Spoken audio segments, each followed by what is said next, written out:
everyone. The guest for today is someone who bolstered up strength and conditioning for many tennis players. He has also delved into nuances of sports psychology and management, and he was fortunate enough to work with tennis legend Serena Williams during the second innings of her career. Presently, with 25 years of experience, he is engaged in transforming his sportive journey into an entrepreneurial one. So please welcome Mr. Gerald Cordemy. Thank you very much. Yeah, I'm very pleased to be with you, and yeah, I really appreciate the time that you give me. Thank you so much for your time. So, how are you doing right now? I'm doing great, actually. Yeah, I'm doing pretty great. I'm in the French Riviera. Mm-hmm. That's where I'm based, and this place is pretty easy to live. Where exactly in French Riviera? I'm living like 5 minutes away from the Cannes Festival place. Okay, interesting. Yeah. So, do you visit there? Do you happen to go there? I actually try to avoid the place at this moment when it's like busy with the Cannes Mhm. Festival. Yeah. I prefer when it's a little bit more quiet and Okay. but it's a nice place. I get that. And also the tournament, the tennis tournament which is close to your place is Monte Carlo, isn't it? The big tennis. Yeah. Monte Carlo is like 30 minutes away from the place I Hmm. live. So yeah, I just go there driving Hmm. and coming back after the matches most of the time. Okay. So every year do you go there since? Yeah, most of the time I got a player there, Mhm. so That's good to Mo- most of the time I go there and yeah, I just have to train my or coach my player there. So So I believe maybe that's the only tournament wherein you get to sleep on your own bed. it is actually, it is, it is, and it's a privilege because most of the time we are on the tour, and Mhm. even if the tournament is in France, like in Paris, I still have to go to take a Yeah. plane, go, and for me to be in Paris Mhm. is exactly the same than to be abroad. Mhm. It's So are you following the big tournament in Paris right now? No, I'm not because yeah, right now I'm more in my own project Hmm. since a couple of months. Hmm.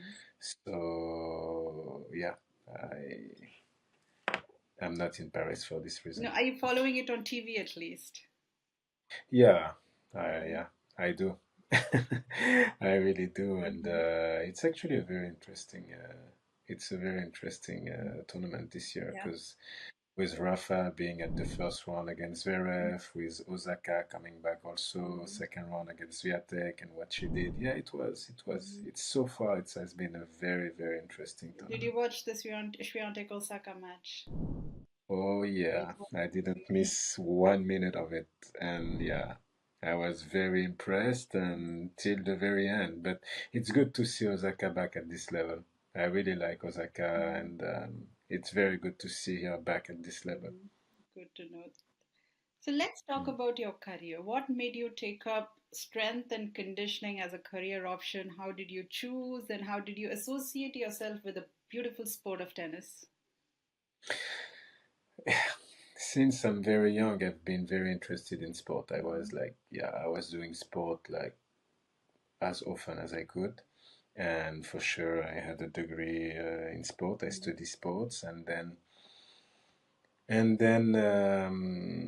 my idea was at the beginning more to be like a teacher in sport. And then opportunity came, and I started to work with Patrick Mouratoglou, who was at this moment, the name of his academy was not even Mouratoglou, so it was at the very beginning of his adventure as well.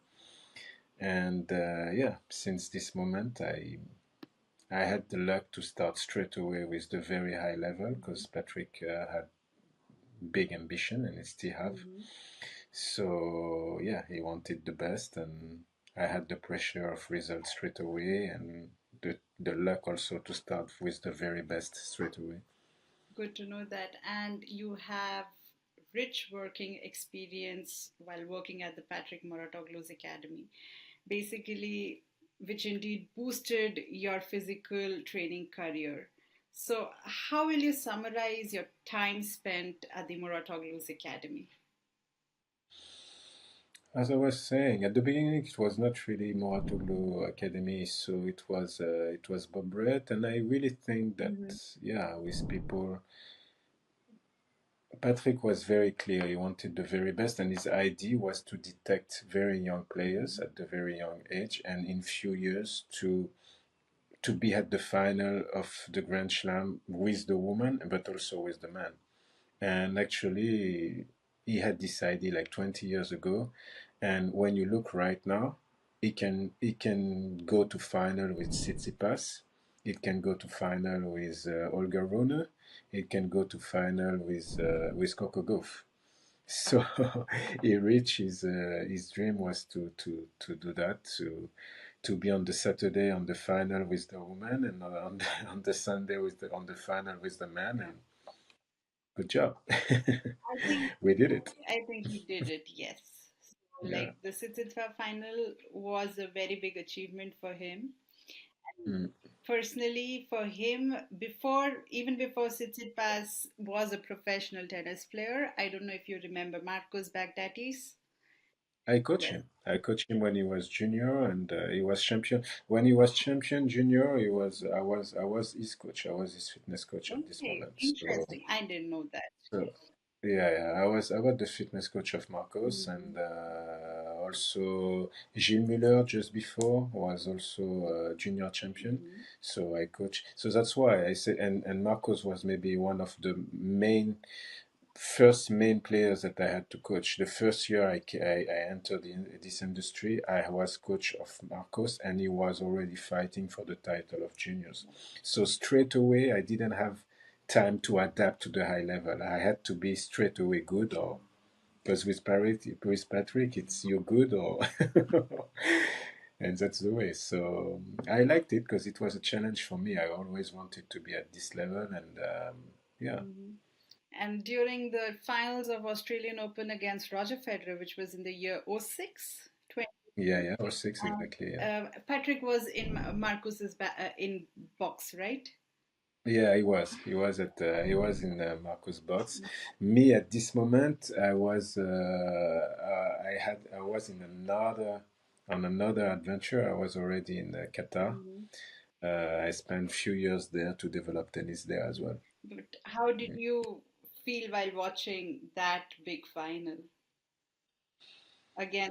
It's always something difficult to explain when you see people that you know so closely to be at this level. It's something like you feel proud, you really, yeah, you are part of it in a way that because you know exactly what you feel, you know, Mhm. okay, at this moment of the match, how does he feel? You know everything. So yeah, it's tough to explain, but yeah, it's something that's the reason what I like this job. It's because yeah, it's actually the result of everything you did, all the hours you spend. It's the result is there, is on final, so it's something crazy. Like on the same note, you had the privilege to work with 23-time Grand Slam champion Serena Williams. Who? Serena Williams. Who? Okay, you don't Yeah, have to mention this her name, so is we can say just 23 times Grand Slam champion. The world will understand. the thing is Serena is you don't have a lot of athletes that you don't need to say their family name. You just say the first name Serena and everybody know who it is. And just know, when you say Michael, or when you say, when you say for Jordan, or for, that's the type of athlete it Yeah. is. I mean Serena, even if you don't, and it's even more for Serena because Serena, she's a woman, and the thing is, when you ask anyone to name a woman, even if it's not in tennis, it's hard because people really don't really know the woman in sport, you know. But Serena is like internationally known, and everybody knows Serena play tennis, and everybody, when you say Serena Williams, even if you don't know tennis, you know Serena Williams. So it's funny. It's just show you how the impact she can have in these sports and I in the think sports industry. she has transformed tennis and taken tennis to another level. Yeah, her sister first, to be honest, because I remember I didn't know Serena yet, and I always remember when a journalist asked one day to Venus, "You're so good, you're so strong," and it was the first or second year she was on the circuit, and she was beating everyone, and she was like so strong and bringing another tennis to another level, as you just said. And as journalists ask her, okay, do you think anyone can beat you? And she said, my sister. You don't know her yet, but I think she's the only one who can beat me. Okay. It, And it was funny because actually no one knew Serena at this moment. mm, She just entered the process 1 or 2 years mm, later. But then all know what happened. mhm. So speaking about Venus, did you have the opportunity to work with her closely? To work with her, no, but to be on the court with her, and because she was practicing sometimes with her sister, and they are very, very close. They are very, very, very close, which Mhm. could, yeah, when you are in this. So, yeah, most of the time when Serena was practicing, and it could be in Indian Wells, as often as they could practice next to each other, they were doing it. But Mhm. there were no like link between both of their practice. They were just practicing both on the side, and yeah. So I met Venus out and in and out of the court Mhm. many times. Yeah. Right now, she's 43 years old and she's hmm still going strong. And her love for tennis hasn't gone anywhere. It's not depleting. We don't see her to stop. How do you rate her fitness right now? Like, where do you put her in terms of fitness?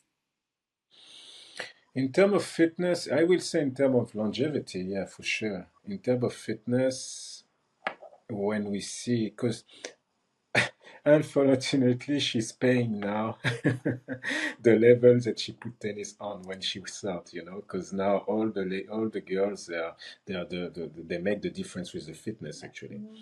So obviously, for sure, when you see Coco Gauff, when you see even Igai, when you see Sabalenka, when you see Sakari, I mean, they create this. Her and her sister, they create this. The girl has to reach the woman has to they have to reach this level of fitness to be the Yeah. best, and it was because of them. Mhm. So now, for sure, that she's 43, she's facing now girls that are really, really fit. So I don't think, in terms of longevity, that we're gonna have a lot of. Navratilova went very, very far as well, Mhm. and she had also the same love for tennis, and But yeah, I think it's something like we cannot find this in tennis. It's only Venus who reached to stay at this level for so long. But to be top 10 or even top 20, it's It's tough. tough. Tough now. Mhm. Like recently, Serena left fans frenzy by saying she's ready to hit balls again.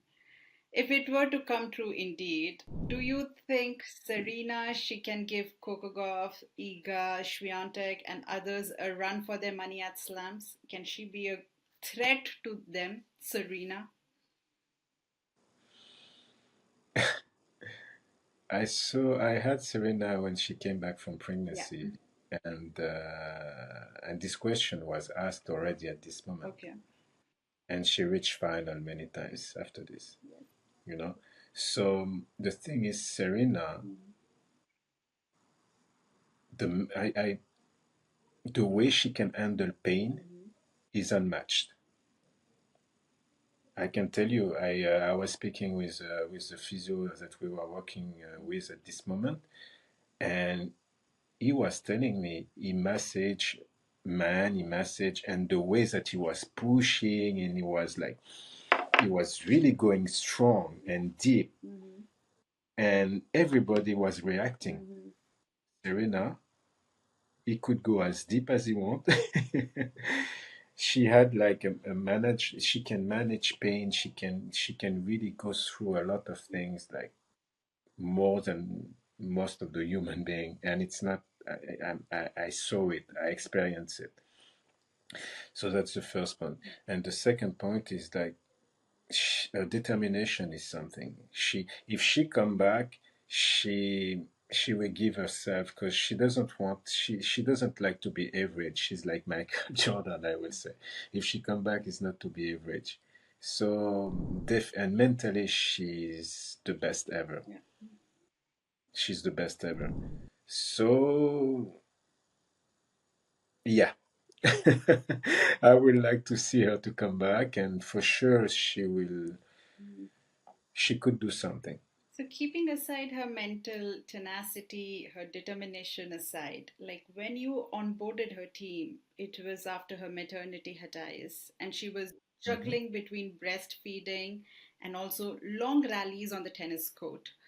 What were the major challenges did you face while working with her during the second innings of her career?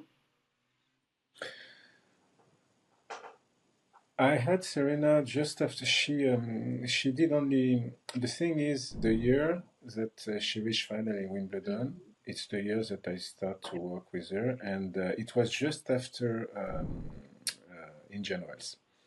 And in Indian Wells, she realized that oh, we're gonna have to go. We're gonna have to go on the fitness Mhm. part. And she was actually breastfeeding, but we asked her to stop. Okay, We asked her to stop it okay. because the fact that she was breastfeeding was to so she accepted. She accepted. She has stopped. She accepted, and we really put at this moment the focus on a loss of weight and endurance Mhm. at this moment. But there are many things that we have to match at the same moment. We have to match also on the core, and Mhm. so. But basically, she accepted to stop. We didn't go to any tournament after in January, and the only tournament we played straight away was Roland Garros. We played Roland Garros straight away. And what happened in Roland Garros is that she actually had a tear Sure. on the chest. Understood. Not on the shoulder, but really in the middle of the chest, you know? So, and this tear was obviously because of the weight of her. So we have so she had to pull out against Maria. one person that she really didn't want to pull out against. I can tell you.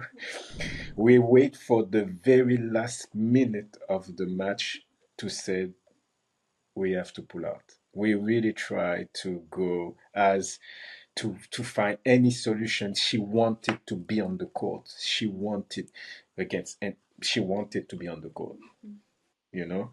And if she could be on the court, she will win. Mhm. Like she did most of the time she played this person, you know. But we took a decision, and we just pull out from Roland Garros, which was not easy. And the only tournament we did after was Wimbledon, and she reached final there, and we knew that it was a good decision. Mhm. She had a little bit more time also on the fitness part to, she recovered from her injury. So that's why when you ask me if Serena can come back right now and do something, yeah, because basically with only two tournaments, two Grand Slams, she made it straight away. She made it straight away. So yeah, that's something very, very, there is, there is things like this yeah, Mhm. it's as if you are designed for this. Mhm. It's not explainable even for a fitness Mhm. coach. And also, speaking about the Roland Garros match in 2018, which Serena had to pull out, it was against Maria Sharapova. Hmm. And I was really upset because the match wasn't happening. Maria was all ready. She was just warming up and she was bouncing the ball and everything was ready, but we had the news Serena had to pull out. So I was like, Yeah, from tennis fans' perspective, I was really sad, like I couldn't see that match that day. there is the fan perspective, but you cannot imagine Mm, how it is from I Serena know. point of view. because it's something like everybody but not Shmaria. But I think that withdrawal helped her to reach the finals of Wimbledon. No, it was two different things. It didn't help. It was just yeah, we have to take it from this and just plan and schedule the things Mhm. differently. The thing is, um, the thing is that in Roland Garros, she came back. It was really the first tournament she was doing, but she came back after a big session, a big block of fitness, Mhm. and we played single and double. Mhm. And she actually had this injury during a double match with her sister because she wanted actually to play with Venus, and we just decide together, okay, let's go for it because it's tough to say to Serena, no, please don't play against don't play with Venus because she liked it, she enjoyed it. But for sure, on the load, maybe it will have been easier if she always has 1 day of recovery between each single match, and Mhm. maybe with if, what can we say? It happened like this. We just have to take it the way it was. Mhm. Besides the legendary tennis player, you were also associated and working with Marta Kostyuk. Hmm. Since for like I believe for the past couple of years you were with her, and it might be like apples and oranges. How different was it training a youngster when compared to giving pointers to the GOAT Serena Williams?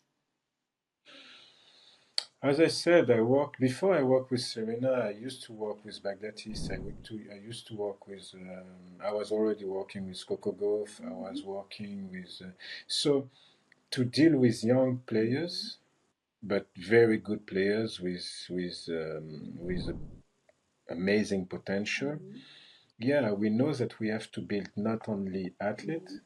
but also to build men and women. You know, because they are going to a place and they are going to. It's a tough place. Mhm. I mean, the circuit like ATP or WTA, you have to be like, you really have to keep your feet on the ground. So the thing with Marta is when I start to work with her is also at the moment that exactly the moment when the war starts in Ukraine, and it has been very I mean I in my whole career I never had to experience this, and it's normal because it's some and it's good that I never had to experience this because war, we don't want war anywhere anyway. But she was, we had to stop practice because she was in tears. She was coming every time at the practice showing me, you see what happened, see that. It was so tough. Her family was there. Uh, it was a real danger. She was really concerned. She was in the middle of something. She was not understanding why the world was not helping Ukraine more. It was something like very, very tough mentally for her to endure, And it can she play tennis when people are dying in her country? Is that good to play tennis? She went through so many emotions, so many she couldn't, I don't want to play against Russian. I don't want to, so many things that was out of tennis, but that she has to face anyway on the court. Mhm. She fights so much to make her voice. And for a young player, as I actually have to say that it was pretty impressive because she didn't hide. She faced her responsibility. She was like loud. Sometimes I was like, maybe come on, relax. No, no, no. She was very, very like, she was very intense on the way that she took it very like deep in her heart, and she fight for her country in a way, like with a voice, and it was a young voice, but she really used this voice out as loud as she could to put the focus on what was happening on her country, and to try to make things change, you know. It was more of So mental trainings that you gave her while she was with you, because it was a tough time for her, I understand, but mental, yeah, you had to intervene to help her out, to come out. yeah, we were doing specific work. We were doing specific work, but it was sometimes tennis has to come second. And that's at this moment, say it's tennis was coming sometimes seconds, you know. And uh, yeah, she had to go through this. Now the result that she has, and she really get a little bit more, she's a little bit more peaceful on everything regarding that, and she can deal with Mhm. it even if the war is still going on there, but she handled it a little bit better. But when you are at this point, yeah, for sure, on the mental process, you have to go, just for tennis, you have to go, by the way. But with this behind it, we have to take it differently. It's tough because when you work on the mental and you work on the mental just for performance, Mhm. you work in one way. You're gonna give her some goals, but really turn to performance. Mhm. But there, it's tough to speak just about performance when people are dying, when a family is concerned. Can you really just go on the same way on with the mental process? No, it's a mental process on how to make her feel already better, ready to play, ready to give her best. It's not just about performance. We are far away from that. Mhm. Can I make sure that she will not cry on the court is she ready to play, just to play? Mhm. I was used a little bit more for performance, Okay. but it was a different work at this moment with her. Okay. It was not only performance. We wanted to reach performance. If she win, it's okay. We want it will help her. Mhm. But it was a little bit further than this, a little bit more than this. Interesting, but it's very difficult to deal at that point, especially when 2 years ago it wasn't a normal scenario. And Mm. presently, I think people have digested that and they are working towards what they were doing. And sorry. They are still working towards what they are doing. Like, still in the back of their mind, they do have it, but with that, they are living, they are playing tennis or. Yeah, that's the thing. The war is not over the war is not over in this part of the world. It's still the same, and they are still exactly in the same condition. The only thing is, unfortunately, humans are getting used to the wars. That's the way, and even the wars doesn't disappear. We are just getting used to it. Mhm. It's the same way as when you enter a place, you just enter the place and you are like, wow, it smells so bad, and you just realize after 10 minutes you don't feel this, you don't smell it anymore because you're just used to it. And unfortunately, that's the way it is. It smells bad, but you just get used to it. Unfortunately. You just mentioned about working with Coco Golf. I'm Mhm. interested about knowing, like, when did you work with her? When were you associated with her?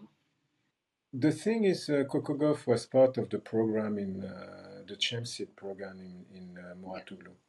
And me, I was in charge of the fitness Okay. there. So every time that Coco was coming at the academy, I was in charge of her. Mhm. I was in charge of giving the path of her, so, or testing her, or giving the path of her Mhm. fitness. So the thing, Coco Gauff, like Marcos, like most of these player, this type of player, what make the difference between them and the others? Because I've had many players, but Mhm. it's that these kids, when they are kids, they know. They don't put any. There's no if I succeed. Mhm. It's when I gonna succeed. Yes. They never start a sentence that by if I succeed. Mhm. It's when I gonna succeed. I will do this. It will be like this. There's no doubts for them, you know. And Coco was exactly like this. Coco is the type of player that you show her something and she's gonna do it better than the way that you showed her, because she's so much into the details, so much into everything. And yeah, tennis, tennis is all the high level, all the sports, professional sport. The difference when you want to be professional in sport is that you have to be mature at 12 years old. You want to be a doctor, you can be mature at 19 because you're going to start your studies at 19 and you don't need to be mature before. But in tennis and in most of the sports, at 12 years old, you have to be mature already because especially in tennis, your father, your mother is traveling with you. So that means that your brother and sisters they stay home. That means that your mother and they really put the family on this project. It's a family project.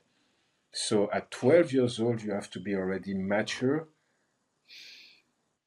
in a way that normally we ask to be this kind of maturity. We ask people to be it or to do it to be like this only at 20, 21 years old. Absolutely. You know, you already have to deal with sponsors, to deal with contract at 12 years old. And you can see, that's why it's Coco Gauff, we knew she was going to make it because we know how she is on the court. We know how she had the maturity already. Okay. And also, Coco Gauff was 13 years old when she won Roland Garros Juniors. Yeah. And did you know her before that, or after that you got to know her? I was part of the process at this Okay, at moment. this Yeah. moment, okay. Yeah. You, I was there. I was there with her. okay. You know, but she was between the US and she was traveling a Yeah. lot, but her base was between the US and between Mouratoglou. Muratoglu.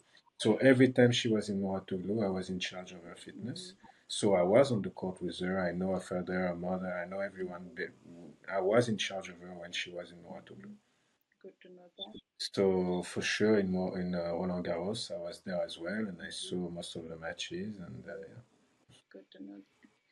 Okay, driving a little bit towards the ATP side, this like you have worked with a lot of WTA players, as we talked about.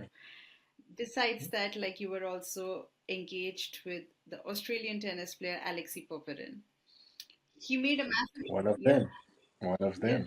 Goffin, Lucas Pouille. I had a lot of players. Mhm. And Yeah. Mm. notably Alexei Popyrin because he made a massive jump in his rankings recently. And also, I remember watching his final against Stan Wawrinka in Croatia. It was in Mhm. the year 2022 and then later 2023, I guess. It was Yeah, last it was year, last year, sorry. And yeah. then also he made it to the quarters of Cincinnati. What were Yeah. the Mhm. major changes that you brought in his fitness level, which, motivated him to do so well? I wouldn't say it was on the fitness level because Alexi has. We include a very big change actually on the fitness level. First, I knew Alexi for ages because he was also in Mouratoglou program at this moment. And when he won, because he won Roland Garros Junior as well, Mm, Alexi Popyrin. And I was also his coach at this mm, moment.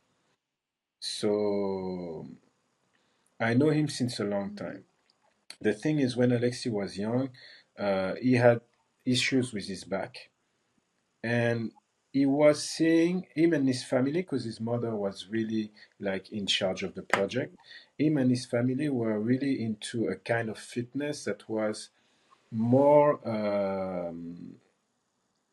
what we do right now, normally just to prevent. mm, It was in a type of a fitness that we use now as fitness coach or even physio to prevent mm, injuries. But it was not in the type of fitness to develop strengths, to develop. And he called me 2 years ago and he said, "Okay, Gerald, I'm ready to try this way of working now."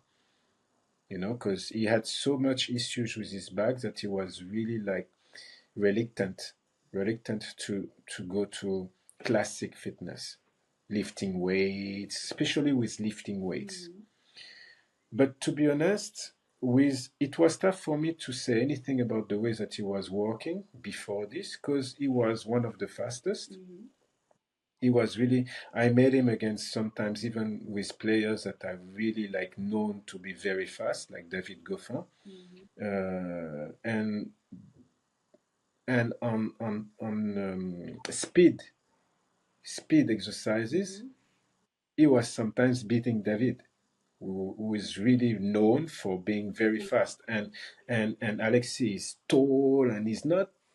It's like when Banyama right now in basketball. mm, You can say he's an amazing player because nobody is used to see somebody so tall being so agile in the same Yeah. time. And Alex is very agile.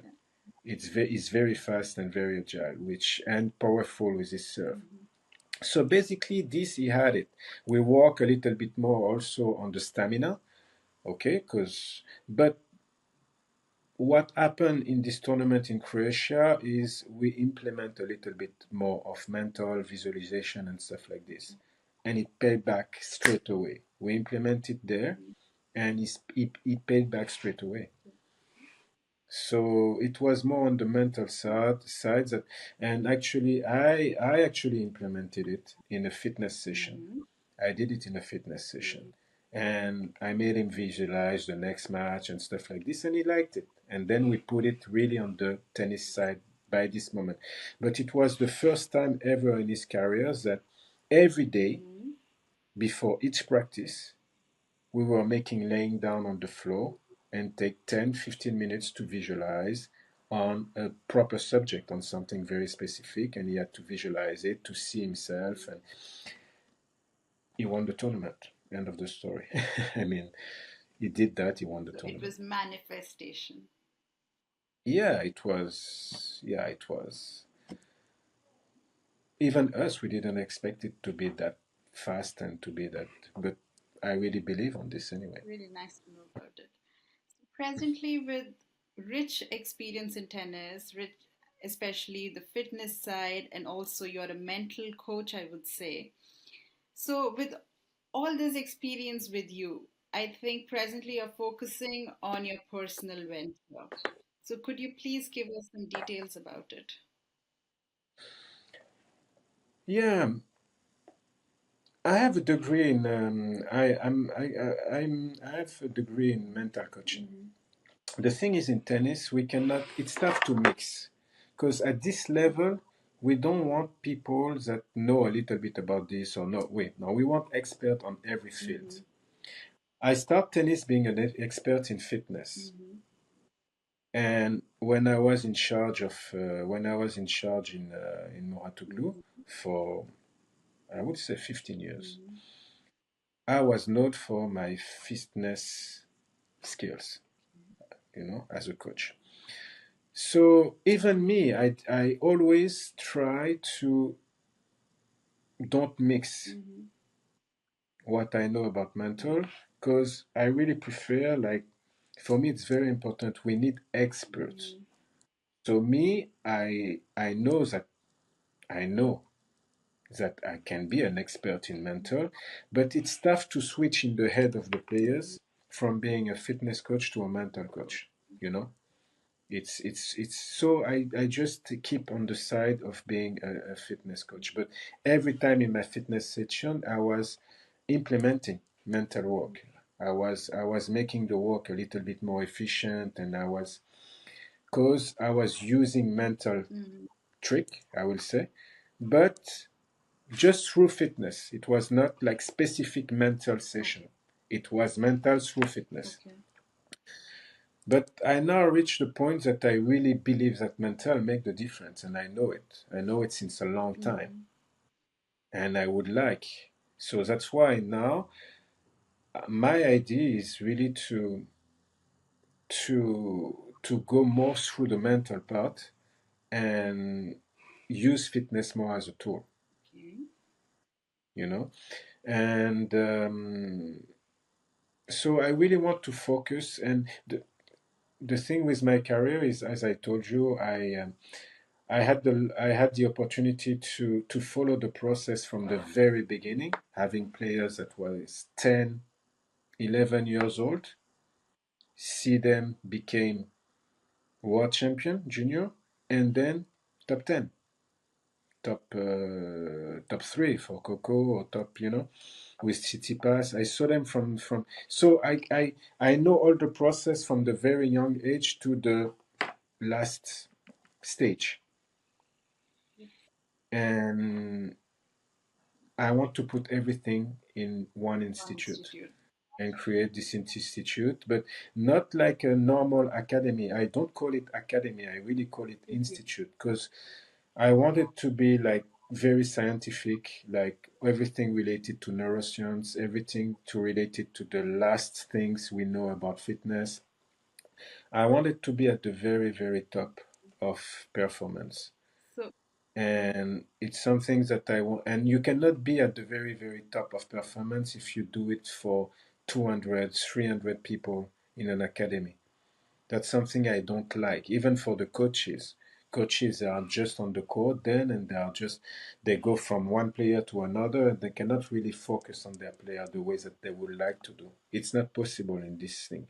So my institute is more for very few players and a short amount of time, mhm, just teaching them, okay, what is necessary for the very high level and giving them everything they need for but on the short, on the 3 week, 3 weeks amount of time, and with only 8 players maximum. okay, interesting. And all these 8 players will always be at the same and with the best in every field. I want a nutritionist, I'm gonna have fitness coach, I'm gonna have mental coaches, and I'm gonna be a showroom for the best technology in fitness, the latest and the best technology in fitness. Interesting. So, since you mentioned, That's very confidential. I never spoke about it so deeply. okay, But still. this is really interesting to know since you're just opening it to very limited amount of players. So, are they all tennis players, or people from other sports are also welcome? It's going to be more turned to tennis players, but because I want it to be very accurate on the mental Mhm. side and on the fitness Okay. side, it could be open to other type of or to other Okay. sportsmen or sportswomen. But yeah, the main entry is for tennis because that's my field. Okay. That is pretty interesting to know, and I wish you all the best to start this new Thank you. Yeah, it's yeah, as I said, it's gonna be on the French Riviera because here it's sunny all the year. It's very international, and I want it to be like very international. venture. So it's gonna be yeah, Did you French Riviera labeled. mhm. Did you already contact any coaches or nutritionists, other fitness coaches to help you on this project, or it's just Because I mean, people need this kind of project because it's really like, I mean, we know that we need to individualize and personalize the work, mm, and it's tough to do it. The thing is, I have to make the balance between what the tennis at the professional tennis need. There is something you cannot go through. mm, You have to respect a certain things if you want to do it. But at the same time, there is like 20-25% of it that mm, is really depending of the people. Because you can see in tennis there is not only one type of mm, athlete. I mean, like Djokovic doesn't look like Nadal, yeah, but they both made it. You know, Federer doesn't play like Murray, but they both. so there's not only one type of Mm, players. So and that's where that's I work for example with Dauphin, mm, who is not very known like being the best, the tallest on the court, but there is different type of in tennis.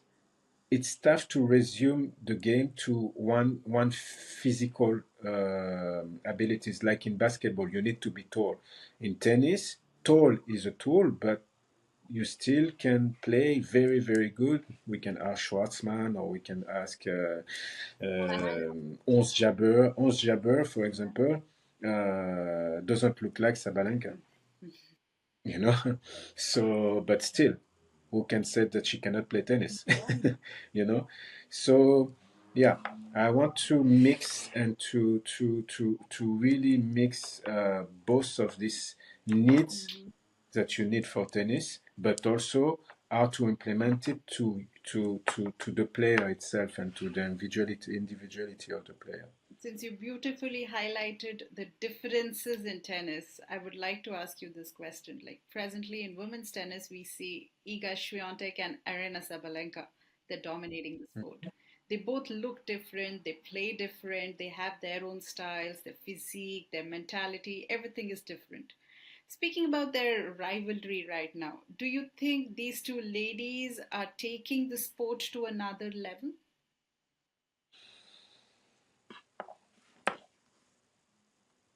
It has been a problem with the WTA. It's to find like a real like when Serena was there, it was Serena and the others. Yeah. It's tough to say, but it's true, and I'm not saying that. But Serena, it was pretty clear. If you have to bet on a match and Serena was playing, it was easy to choose where you're gonna put your money. So You you're know, talking about for the fans. consistency in women's tennis. The Sorry. consistency in women's tennis. Yeah, the consistency it has been a big problem. We had so many players that been number one for 1 week or 2 weeks in the women tennis. Because yeah, it was tough to have someone who was really dominating. You know, and I think we're gonna need a little bit more time to really see if Iga Mm, or Sabalenka gonna dominate, like we can say, like Federer, Nadal, or Djokovic dominate in the men tennis. It took years to really mhm. realize that Yeah. this three was like, wow, Mhm. it was tough to play at the same time than this three, you know. But yeah, for sure, for the moment and for a couple of years right now, we can say that they are pretty Mhm. consistent. They are really pretty consistent. But let's see what Osaka gonna do if it was just one shot against Iga, and I think Coco Gauff gonna yeah. So let's see. But something we can feel that there is a little bit more consistency in the women tennis, which give a little bit more credit to it Yeah. as well. With Naomi coming back from her maternity leave, do you think it will increase the competition on the tour? Like Naomi, she is finding her gears right now. Okay, in Australia it was too soon for her, but right now, since you mentioned in the beginning of the interview, like it was impressive to see her. So, do you think Naomi can challenge these two ladies alongside Coco Gauff, Rebecca, and others? As I said, we cannot take one match for the full picture. Mm-hmm. And even in a match, look at this match for example. How did she win? How did she lose it? How Naomi lose this match? How? How? And that's exactly how it is in women tennis. You know, Mm-hmm. 6-1, 1-6, 7, you know, and yeah, it's tough to. So only consistency gonna show us, and we need time. We need to have a big picture for that. But definitely she showed that she can challenge the number one in the world. Clijsters came back from pregnancy. She had a wild card. She took the title, Yeah. but not in the small tournament. She took the title in the U.S. Open, and she said bye bye, thank you. Also, the Australian Open, Hmm? US Open, and then the Australian Open. So you imagine, and she was just come. She had a wild Yeah. card, you know. So that's why we need in the WTA to, and it's good now that we have a little bit more Mm-hmm. consistency. It's very important to have a little bit. I Mm-hmm. think it's important to have a little bit Mm-hmm. consistency on this. But what I saw with Naomi and I think pregnancy actually made Naomi a little bit stronger, not physically, you know. But Naomi is really a player that I really appreciate her shots, and for me, she would dominate tennis like for like when I was with Serena. Naomi was maybe the only players at this moment that I can really compare in a way to Serena when she was young, Okay. with the strength she had, but the only thing is that she has a personality that she take everything and she's really open to the world that she belongs and but now with being a mother, you know, it's gonna be interesting. to see how she gonna deal now being on the court, because I really think that being a mother will really help her to be stronger, and she was already very strong. And women's tennis is always interesting. Yeah, it is for sure. It is. It is. I really like it. Finally, like you have been on the tour for so long, most of your life, I think you have spent traveling and working with multiple tennis players. Was there any point where, be it travel, be it pressure from other players, gotten you a bit overwhelming? How did you overcome everything? There's something very specific on tennis. It's like your boss is the one that you're supposed to kick his ass. So the one who is paying you is the one you're supposed to put under the track, and you're really supposed to. So yeah, it's something very, very specific, and the relationship that you create with your players, it could be, and you don't coach a woman the same way that you coach a man. So yeah, tennis is something very specific, and the I really like how rich it is in on the human point of view. Mm.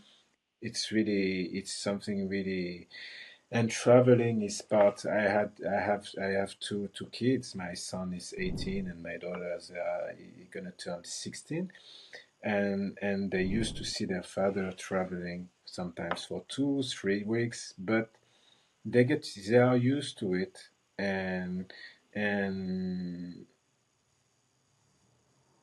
I don't think it really affect them so much, you know, because you just have to implement it in the ways that you want to raise your family. And it's not ideal, but I really think that sometimes there is some parents that could be there physically, but not as much as I was with my kids, even when I was abroad, you know. So yeah, on this traveling part and stuff like this, I manage in a way to still find a balance, because I need my family. Myself, I really need my family to, yeah, to feel complete, you know. And yeah, the way that tennis asks a lot of traveling and stuff like this, but it's something that you schedule a long time ago, because you know exactly which week you're going to be there, which week you're not going to be there, and you can. In a way, for a fitness coach, it's a little bit easier, I guess, than for a tennis coach, because for the tennis coach, he has to be there every time. But for the fitness coach, he can be there only few moments, very specific moments. When you change, for example, from hard to clay courts, it's very important that you're there to make also from clay court to grass court. So when there is a change of surface, we have to be there. We have to be there also at the end of the season for the preseason and stuff like this to prepare the next season. There is like few key points very important like this in the season, but that's something that is scheduled in advance. Got it. So it was pretty not easy, but there is some way to handle it. Okay, Gerald, Yeah. thank you so much for your time today. It was pleasure talking to you. Thank you for all the information you gave us about your academy. Institute. I'm really interested to know more about the institute and see how players react to it, and I would love to learn the results once they get after training from your institute. You're more than welcome to come to visit and to speak about it. I'm still in the way. I'm still on the process now. I already have a lot of connection with coach, because I've been in this industry since so long. So, and I got a pretty fair reputation, I think. No one has to complain too much about me, which I'm pretty proud as well, because being so long in this industry and having a good feedback from my peers, it's something very important, and it says a lot also about yourself. And yeah, so now I'm in the point that I I reveal my project to people and to investors and stuff like this. So yeah, it will happen very very fast because things are going. I'm actually very impressed by how fast and how many connection and how many people want to jump in this project. So I'm pretty happy and proud about it. And you're more than welcome anytime. Thank you so much for that offer. I wish you a good day ahead and thanks for your time today. Thank you very much, Okay, man. thank you, Thank you. Gerald. Bye.